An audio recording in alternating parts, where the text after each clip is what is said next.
তো গাইস এই বাড়িটা ওপরে দোতলাটা আমরা করেছি, এখন অন্য মিস্ত্রিরা কাজ করছে, প্লাস্টার জানি না কি করছে। তবে চলো এই ভিডিওর সঙ্গে আমি সেই আশ্রমটাও দেখাচ্ছি, সে যে আশ্রমে মূর্তিও তৈরি করেছে এবং কাজও করেছে সেটা আমি তুলে ধরার চেষ্টা করব। এখন আমি ফ্লাইওভারের কাছে তালতলা যে মোড় সেখানে আমি দেখাচ্ছি, সেই আশ্রমে যাব, তার কাছাকাছি আমি সেটা তোমাদেরকে দেখাচ্ছি। যে আশ্রমে এই যে সেই তালতলা মোড় যেখানে আশ্রম আছে নিত্যানন্দ, সেই আশ্রমে চলে এসেছি। এই যে বলছে এই ছাদের বিল্ডিং কবে হলো? তো বন্ধুরা এই যে ফ্ল্যাটটা দেখছো, এই ফ্ল্যাটটা আমার বাবা আমি প্লাস্টার করেছি।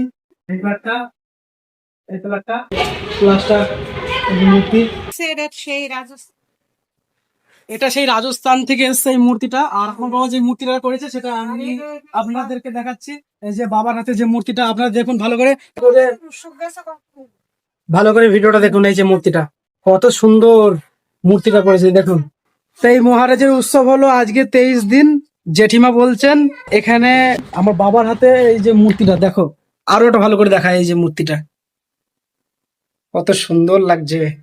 এরকম শত শত বহুত মূর্তি আছে যেখানে আমরা আজও পর্যন্ত জানি না। তো এটা রাজস্থান থেকে সেই মূর্তিটা,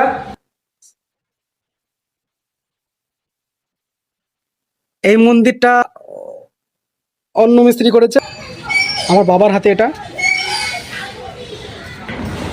ঠিক ওভারব্রিজে যেতে বাঁ দিকে তালতলা, এই তালতলা থেকে সোজা এসে এই যে আশ্রম পড়বে, এই আশ্রমটা।